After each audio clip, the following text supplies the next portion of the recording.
is I'm going to give one homework set on StatMech. It's going to be a biggie. Well, I could have given two small ones. It won't be huge, but it'll be, you know, larger than normal. And it'll be due next Friday. Okay, and then I'll give you one more homework set that would be pretty, not as serious, for the particle physics and whatnot. And then I'll lecture on particle physics the last few days before the exam. Okay?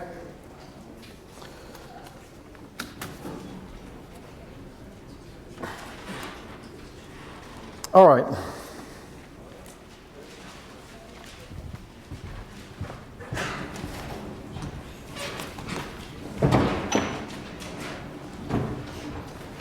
Okay, so we were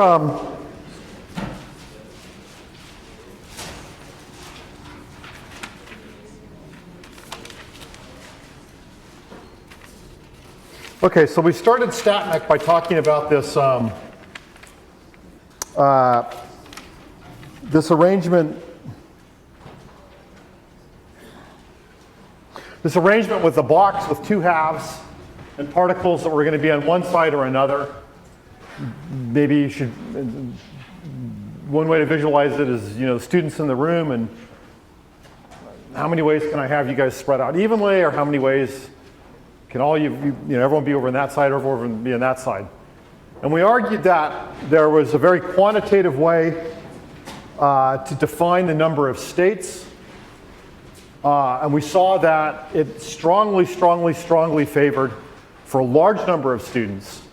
So not the number of students in this room, but say the number of people in the world. If I put them all in a box and made them randomize, probabilistically it would enormously favor only one outcome, which is that they would be divided half-half. There are some fluctuations in that half-half number, but what happens is that the number gets bigger and bigger and bigger. The relative importance of those fluctuations doesn't matter. So if I have you guys divide yourselves up randomly, I'll have half-half, but I might randomly have sort of the square root of n statistics. If there's 50 of you and there's 25 in each half, I might sort of expect 5 more to be on one side or the other. But if there's 5 billion people and it's 2.5 billion and 2.5 billion, the average fluctuations aren't going to be 5 out of 25, which is 20%. They're going to be some incredibly small percentage. Okay, that's just the way statistics works. It still will be a random process, but the average value will be extraordinarily well defined simply based on the statistics of the number of states. Okay. Now, let's try to extend this to a situation which I don't want to talk about people or atoms in a box, one half or another. I want to talk about energy. Okay? It's just a better way to go about this. So let's take a sort of analogous system of breaking a...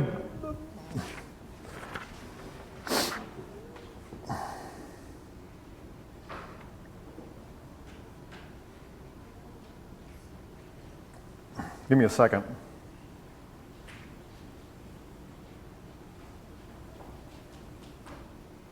Yeah, let's take an analogous system of breaking a box up into two halves,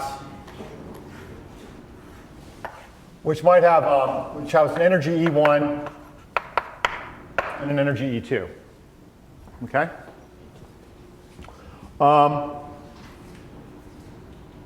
And let's think about energy fluctuating back and forth.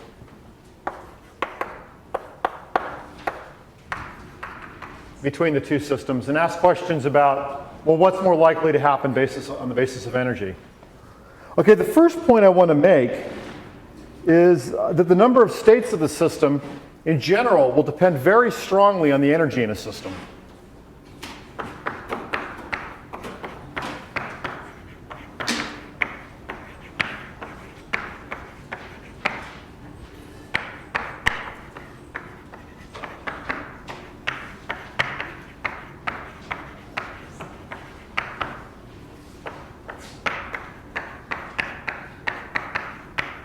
By the way, today I'm going to partly follow the book, but I'm partly going to give you some stuff that's really not in the book. Okay? Let's try to make this a little more concrete. I'm going to sort of quasi-follow an example that is discussed right in the book. I'm not going to do it exactly the same way as they did. So let's consider a quantum example, a quantum harmonic oscillator.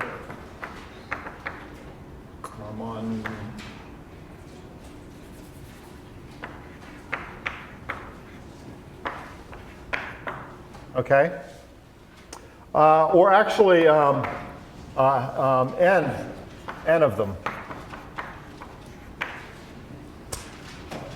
And remember that the energy of an oscillator is n plus a half h bar omega naught. Okay?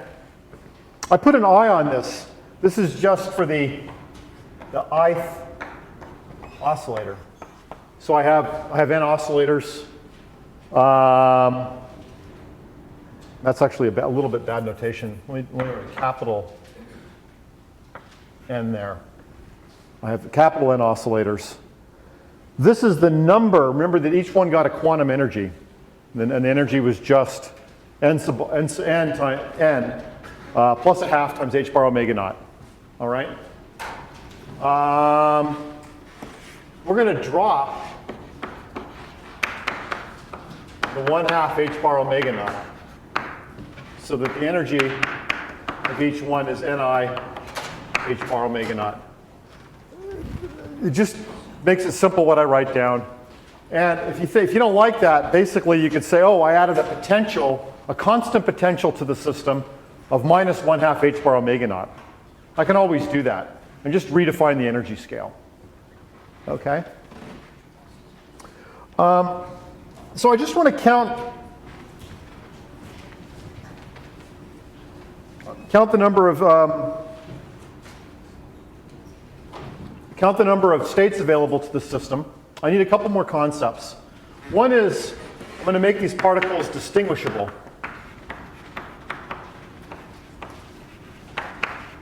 And I want to comment on that a second because I think, especially in conversations with a couple of you after class, there's been a little bit of, maybe I've led to it, but there's a little bit of confusion here.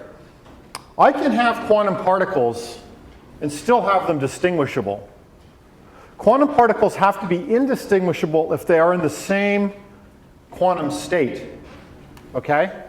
So in an atom, two electrons that are in the exact same state but their spins are different, well, two electrons can't be in the exact same state because they're fermions.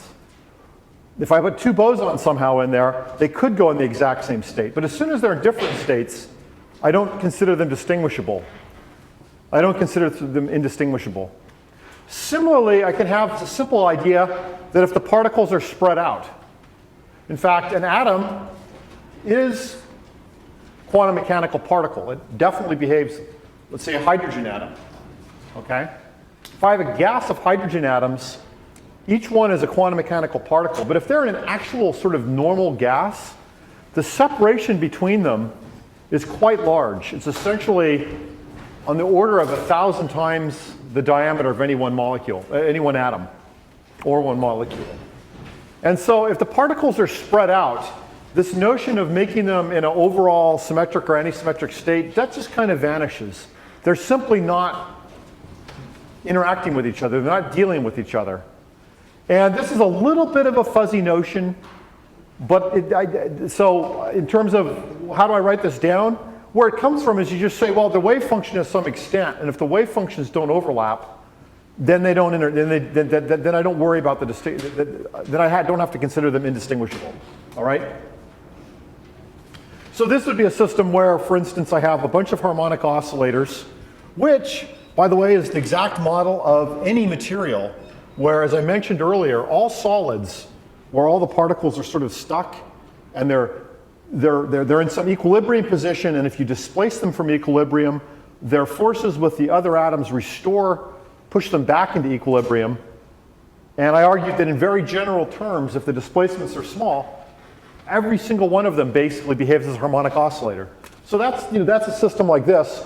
But if I'm going to say they're distinguishable, I'm somehow maybe isolating some number of atoms, and I'm sort of separating them from each other, and I'm considering them to be a group. That's fine. I can do that. And I actually can build systems that will behave this way. Okay? So I have distinguishable quantum oscillators. That's the simple energy. I have the total energy of the system is sum m h bar omega naught. I'm just defining that. In other words, I'm saying m is equal to n1 plus n2 plus n3 plus dot dot dot dot out to n sub n. In other words, each oscillator can have some number n, which puts it in a higher and higher energy state.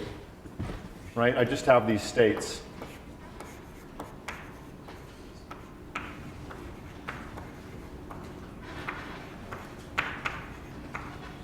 So that's n, little n equals 1, little n equals 2, 3, etc. Okay? And the total is just the sum of all those numbers. And if this is the thing that I know about, the fixed energy m, m h bar omega naught, or m is fixed, then these guys can rearrange themselves. So I want to give a simple example of the notion that if I put more energy into the system, and I'm going to divide it into two systems. So I'm going to think about the energy in the left or the energy in the right. The number of ways the number of states is a very strong function of the energy. Let's just take the example that m equals 0, i.e. E total equals 0. How can I have that? Then that means n1 equals 0, n2 equals 0, etc. All n's equals 0, right? There's one state like that. Okay? When I had this, right, n sub I, unlike the particle in a box, the lowest quantum number was 0 for the harmonic oscillator. Okay? What if I say m equals 0? Okay?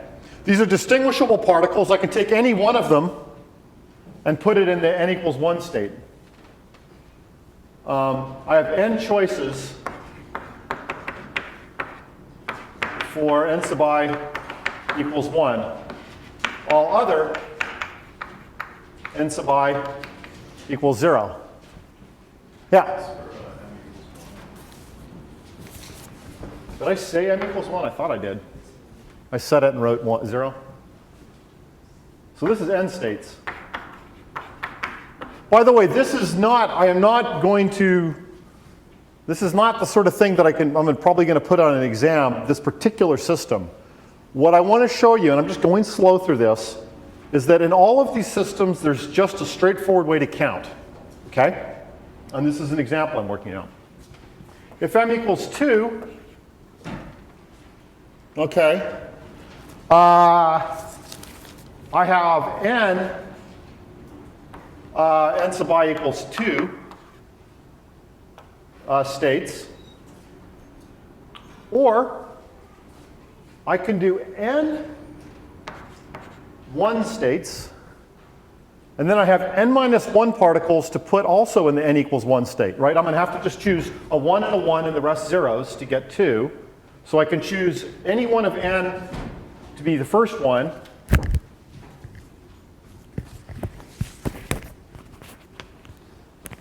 And then I can choose n minus 1 to be 1. And then the rest are 0. So I have, this is n plus n times n minus 1. If m equals 3, I have n 3 states. I have, right, so I can just choose one particle to be n of 3 and the rest are 0. There's n ways to do that. I can choose one particle to be 2, and then I have n minus 1 choices to be 1, so that's a combination of 3 and 2. I can choose one particle to be 1, and a remaining particle to be in the 1 state, and a remaining particle to be in the 1 state. Okay? By the way, I can write this. This is n factorial over n minus 1 factorial, right? Because, I mean, it's a silly way of writing n, but that is true.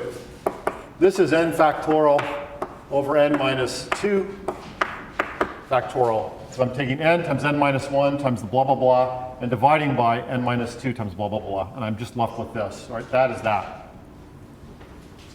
Okay? So I can see a pattern.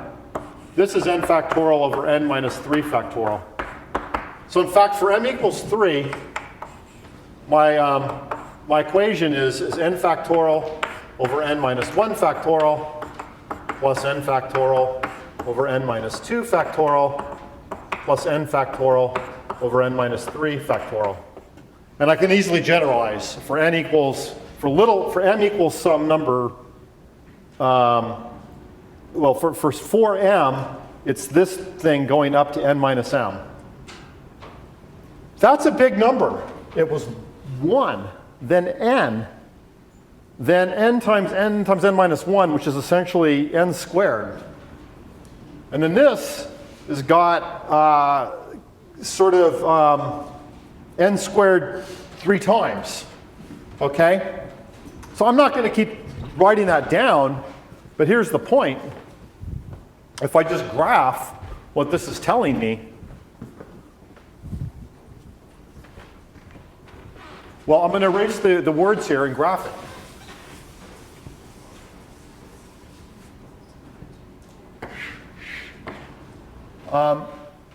W is going to be a counting of these number of states. Versus the energy that I put into the system, it's going to be some extremely, extremely strong function. And remember, when I say extremely strong, I'm talking about if you go to macroscopic numbers, like Avogadro's number. Now I'm talking about energy, not numbers here. But when we talk about some big system and a lot of energy, W, if it's a real counting of states, is going to be numbers like 10 to the 23 or 10 to the 10 to the 23, as we saw when we talked about how to arrange things in the room. Huge, huge, steep function. Okay? And so that's just a simple fact. And so if I look at this system here,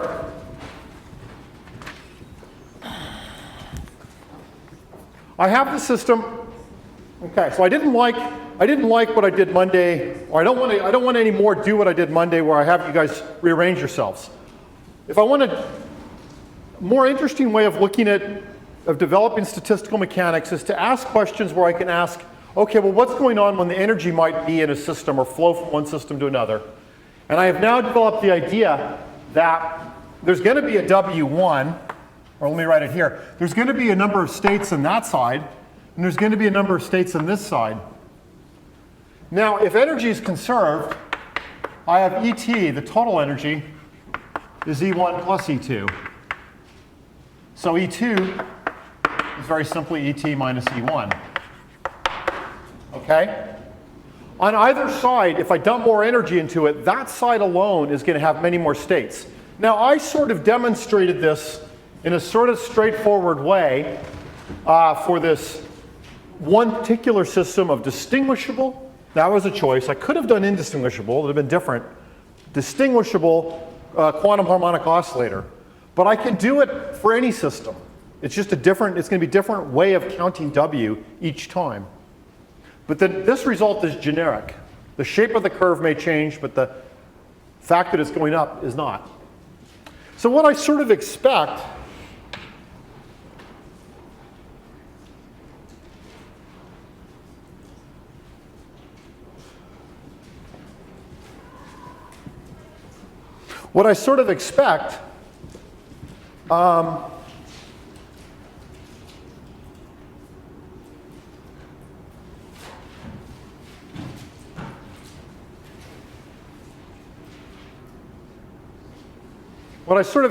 is that if I plot it versus E1, W1 We'll do that. W2 is a strong function of E2, but E2 is E total minus E1. So if E1 is 0, E2 has all the energy. But if E1 is equal to E total, E2 has 0 energy. So it's just doing something like this. All right?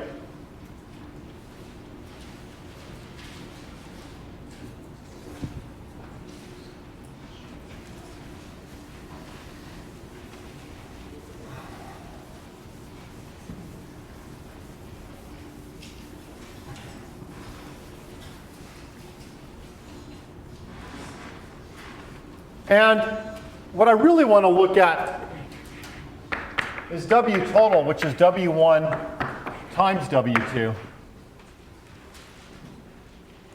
I hope it's clear why it's multiplied, right? You don't want to add. If there's 30 states available on the left and 2 states available on the right, the total number of states is 60, because I could have the 30 on this side and I can do either one of the 2 over there. So I have to, multiply the 2 times the 30, right? So I have to multiply here.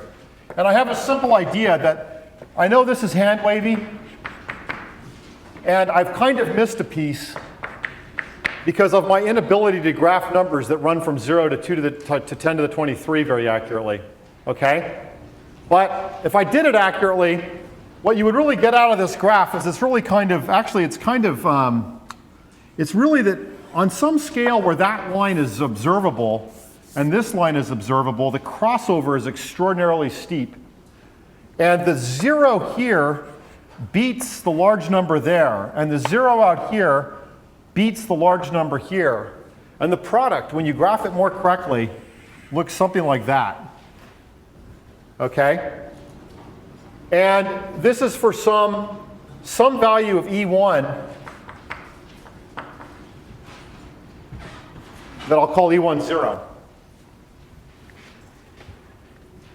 And so the statement is basically that just as when I counted the number of ways people could sit differently, if I have 2 systems that are exchanging energy, because if I try to put more energy into one, I'll increase its numbers of ways of being, but I'll vastly decrease the numbers of ways of being, number of states available in the system that just lost energy, and vice versa. The system is going to arrange itself into a state that optimizes the 2 and sort of is a happy medium.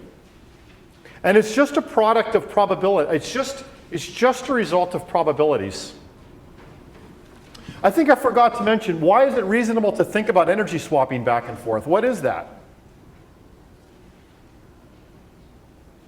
What would be energy just swapping back and forth between 2 boxes? Heat. Right? If I have a hot thing and a cold thing and I put them next to each other, or maybe they're not different temperatures, but I just, that's all I'm talking about here. I in particular do not mean particles swapping back and forth. I just mean heat. The kinetic energy, motion in the particles, equilibrating back and forth. Let me take these notions a step further.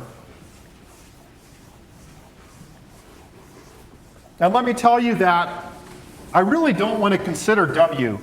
W is too strong a function mathematically.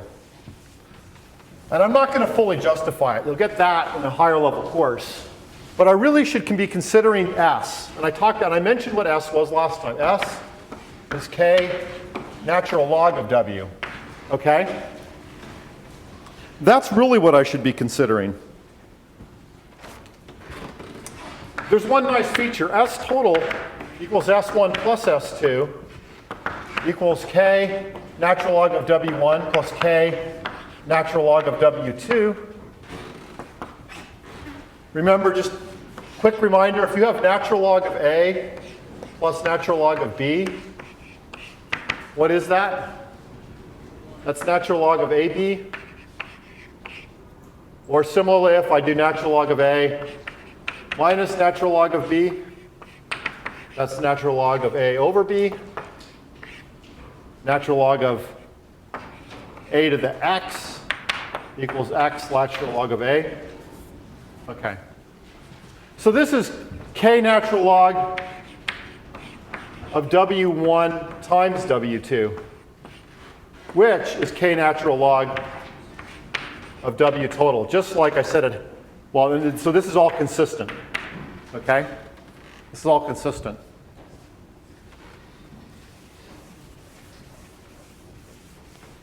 Let's consider the energy swapping back and forth. Let's consider energy.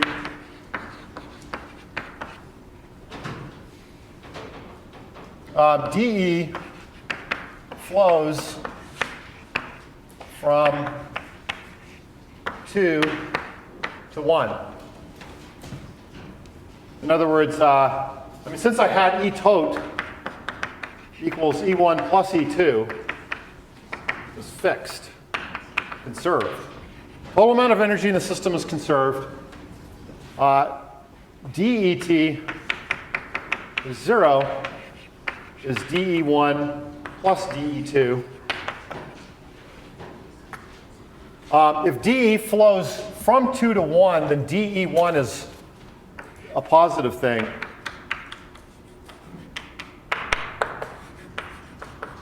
Okay? Just it's simple. I just mean an energy DE flows from 2 into 1. So DE2 is minus DE, DE1 is DE. What happens to the total entropy? Here's the total entropy. It's, I can write it just that way. Well, I'll just say this. I'll just say ds total equals ds1 plus ds2. Okay? But it was because of an energy change. So what I should do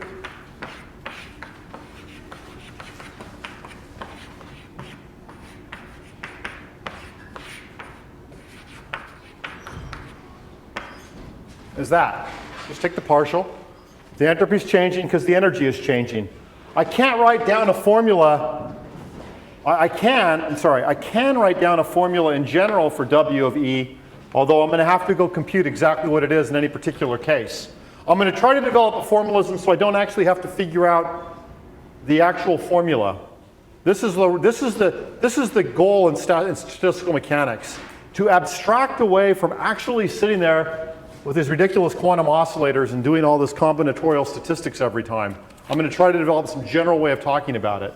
I'm just going to use this fact that it behaves the way it did, that there's really a peak value to W total. Okay? So I just want to write down that derivative, assuming I could actually calculate it. And so now this is simply ds by dE for 1 minus ds by dE for 2 times dE. Okay? I'm calling this ds total.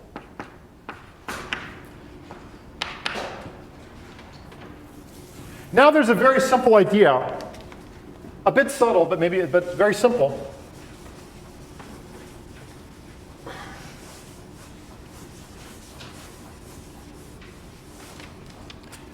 If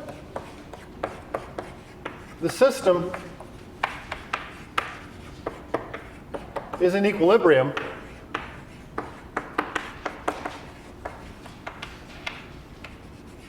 okay, ds total had better equal 0. I'm going to actually calculate the probability of the system being in any particular state by looking at how W total works out. S, I'm just taking the logarithm for reasons that I'm not going to justify. I'm just going to assert that that's the right thing to do. The most likely place for the system is whatever randomly had the highest W total, right? I'm just letting the system randomly do what it's going to do. It's going to sit at the peak here. If I take the logarithm of this graph, it's going to look similar to this graph. It's just going to be not anywhere near as steep. The logarithm of this graph will kind of look like it'll just mellow the graph out, okay? The spike out. It'll still be maximum right there. If something is maximum right here, that's the most probable spot, and the derivative is 0. In other words, you know, if I change the energy a little bit, W is not changing. That's sort of the definition of being at the top of something. All right? So if that's 0, dE wasn't 0. I said suppose a little bit of energy flows. That says ds dE of 1 equals ds dE of 2. So I just wrote down mathematically something. ds dE being equal had to happen if the two systems were in equilibrium. Now let's go to our everyday intuition. I'm talking about energy flowing back and forth. I said particles themselves didn't flow back and forth, so I meant heat flowed back and forth.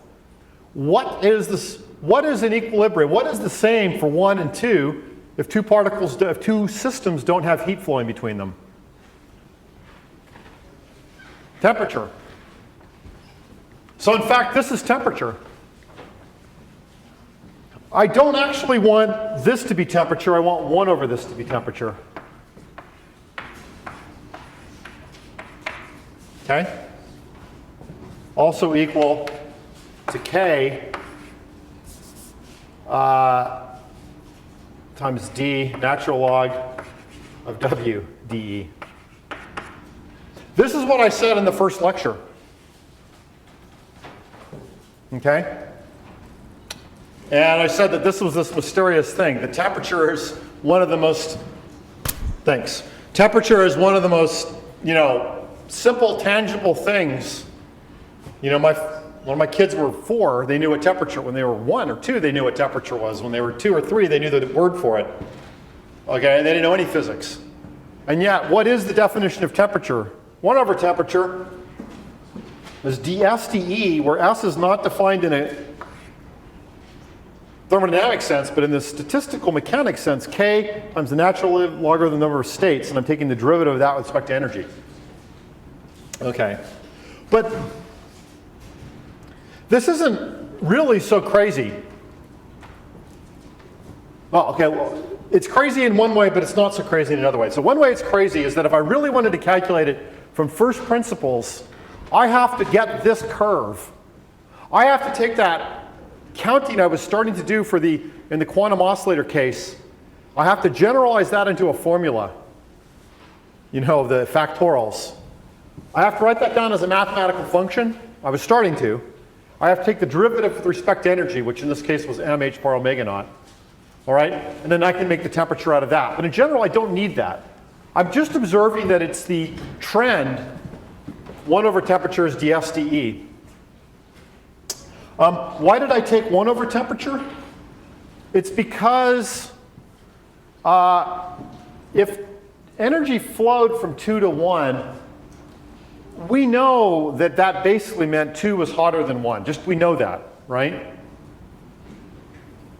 Also, there's a sort of a general result from thermodynamics and StatMech, which I'm not ready to prove yet or talk about yet, but is that if you don't have an equilibrium situation, and that's when energy simply would spontaneously flow from 2 to 1, the entropy overall is going to increase.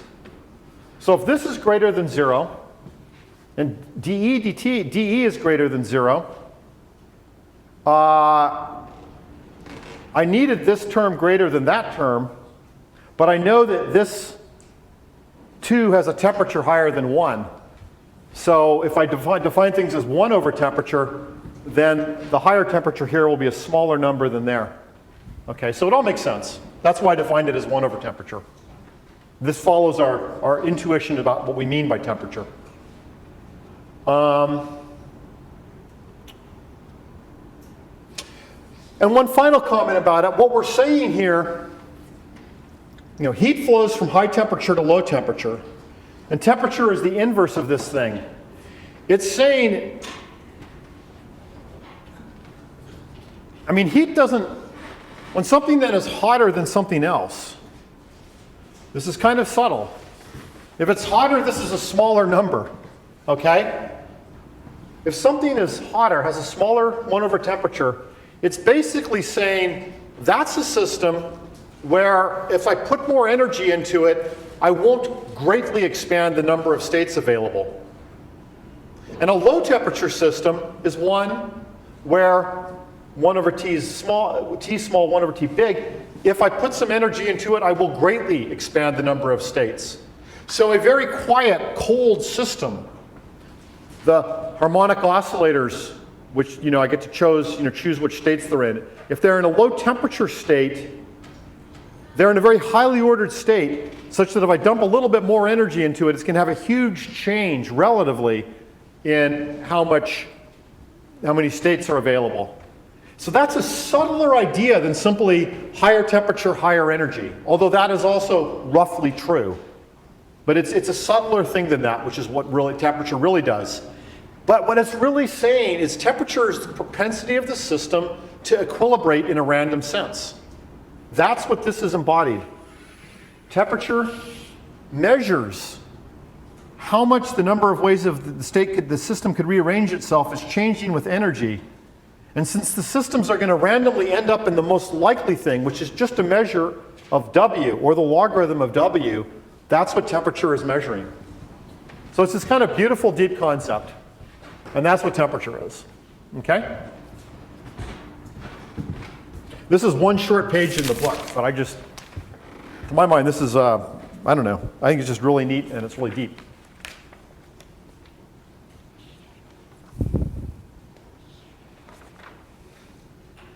Okay.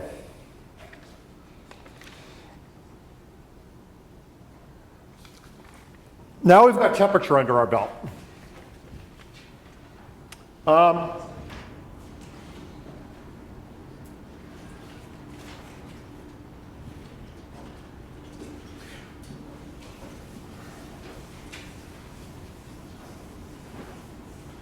What's going to be useful, I'm now going to derive in 2 steps, the Boltzmann distribution, which I mentioned in the first lecture. I mentioned 2 things in the first lecture about StatMech. I mentioned that result, which went on, well, actually just the entropy term. This result, I mentioned a few things. Actually, I mentioned 3 things. This, which went on Boltzmann's grave, that, and the Boltzmann probability distribution. So first, let me kind of give you, what I'll have time for right now is to sort of motivate the Boltzmann distribution, what it's about. What it's about is the idea that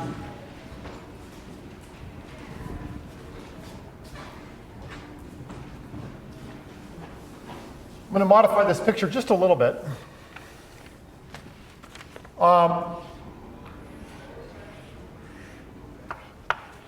I still have these 2 systems, but I'm going to think of one as being a reservoir system, and this one's being some sort of microstate.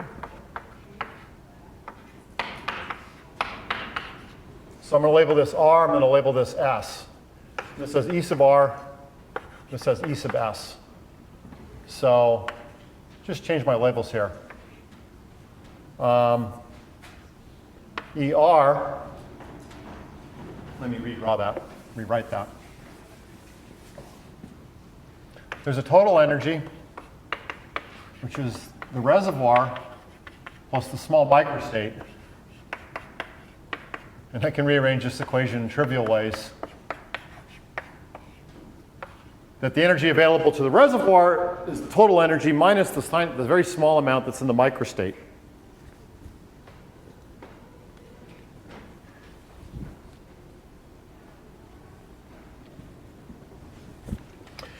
The question I'm going to ask is what is the probability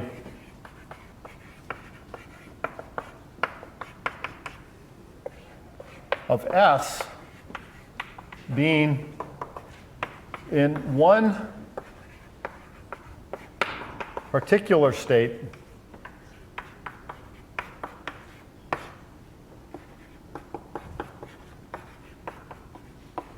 with E sub S? The question? No, just stretching. Okay. This is going to be the interesting way to phrase it. I mean, there's a lot of things we in principle could have done. I guess it was Boltzmann who had the insight to approach the problem this way, which turns out to be fruitful.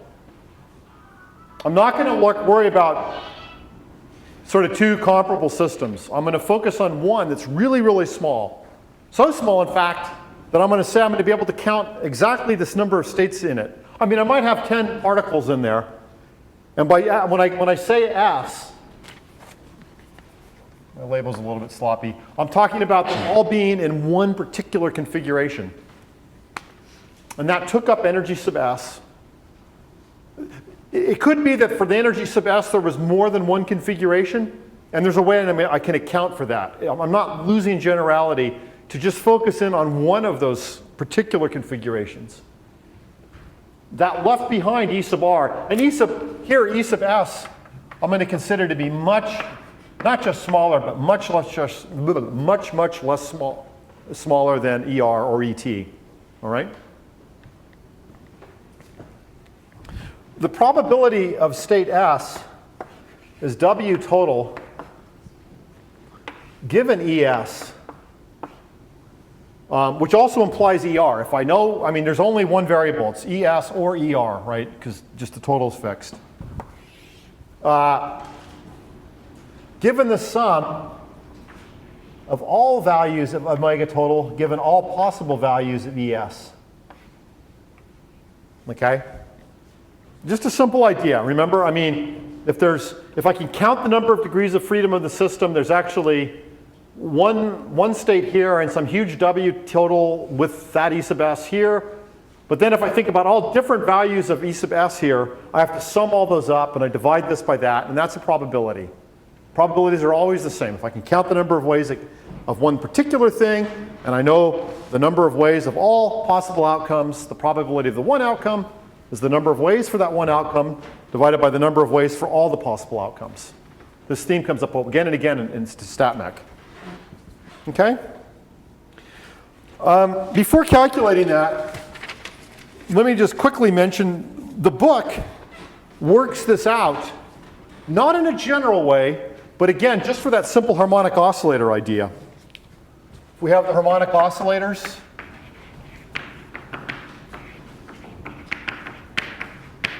That are distinguishable with E total equals M H bar omega naught. Okay, and I have N oscillators. Okay, I switched to little n instead of big N. Problem 34 in the book, which I haven't quite decided if I want to assign. It says that the number of ways n integers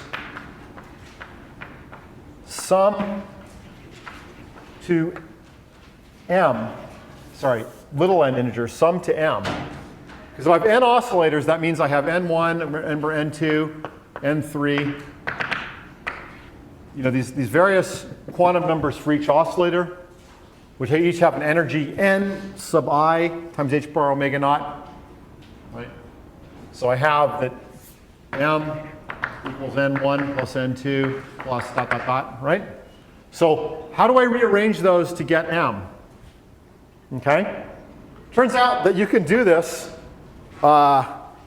It's m plus n minus 1 factorial over m factorial over n minus 1 factorial. Okay, so it's just some reasoning. And you think through and you can show that it's that. The reason this example is nice is because I'm going to derive a slightly more general result, which doesn't rely on the exact, this is a value of W, if you will. That's a value of W. That doesn't rely on an exact understanding of W. That's what we're going to do. But this one example you can actually do directly, once again. Okay? If that's the case, then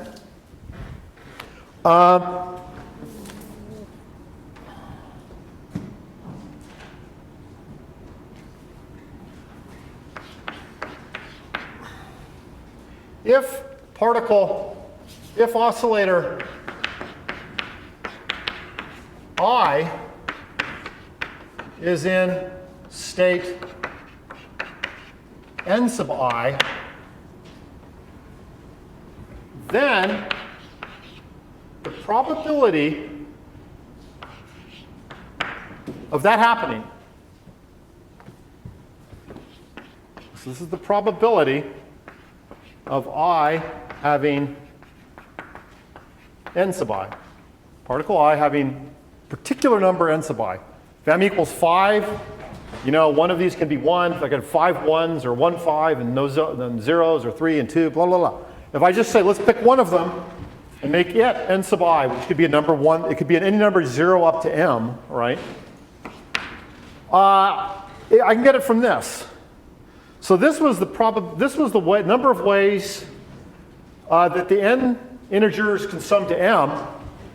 I now have n minus 1 integers because I took out the one particular one. And they're no longer summing to m, they're summing to m minus n sub I. Need to move this a bit. That numerator makes sense? Okay?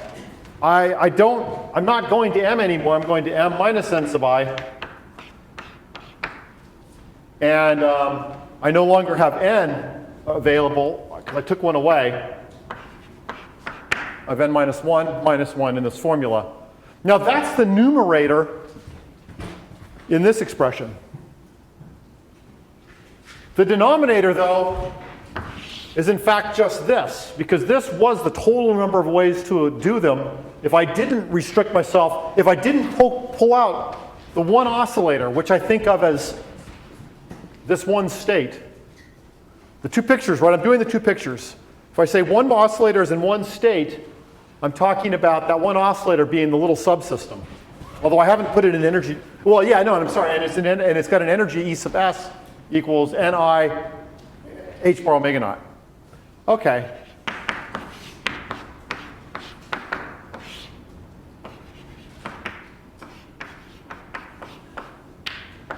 Okay, the utility of this is an actual formula. I can simplify it by dividing n minus 2 factorial over n minus 1 factorial is 1 over n minus 1, et cetera. So this simplifies down. I'm not going to do that. We're out of time. Let me just graph the result. Because you get a simple enough expression, you could just solve it on your calculator. Well, assuming your calculator can handle some pretty big darn numbers. Okay? And there's a very nice graph in the book. I believe it was for m equals 50, where n was 10. Which is to say the average energy of a particle was 5 h bar omega naught, right? If I have a total energy of 50 h bar omega naught with 10 particles, that's the average energy of a particle. But just literally plug in, and you find, where this is n sub I, the maximum n sub I could be is what? 50. There's precisely one state where n sub I was 50 and all the rest are 0. And the probability of it is 1. This better simplify to 1. If you stare through, you'll see that it does when n sub I equals m. Divided by this beast. For m equals 50 and n equals 10, this is a huge number. It's like 10 to the 11th or something. So there's a probability of 1 in 10 to the 11th that the one particle was up at the full energy. And in general, what it is it just looks like this. It basically looks like an exponential, which is what I'm going to show as the general approximation, which we call the Boltzmann distribution. The mean was about here at 5. That's the mean, right? I didn't do too much math. I want to get this idea across clearly. If I have a total reservoir and there's some if I have a system where there's a total energy, and I consider most of the system to be a reservoir, and I take a subsystem, and I look at its energy, the probability of that happening has this sort of form. And the reason it has this sort of form is because the probability, the number of ways this reservoir can arrange itself is a really strong function of its energy. And if I take energy out of it to give this one particle more and more and more energy, or this one subsystem more and more energy, I'm decreasing the number of states over here. And so I get this nice thing, which I calculated, I didn't, the book did, well, I did, although I punted and wrote down that formula, which if you want to do homework 34, you can reason through. It's kind of subtle. But, you know, it's pretty straightforward. We did it here, right? And I'm going to find a more general form on Friday. And this is really the heart of it. I found a way to talk about the probability that you've got this fantastically complex system, but I can look at one piece of it and I can calculate the probability that it has some energy. And that means it's in some state, right? Because energy is all important when we're looking at these systems. You know, if I have some energy, I know a lot about the system. I may not know the details like where it is, exactly how it's moving in time, but if I know its energy, I know a lot. And, you know, if I'm trying to look at things on average, that's real progress. So anyway, this is the root of it, and I'll pick up again on Friday.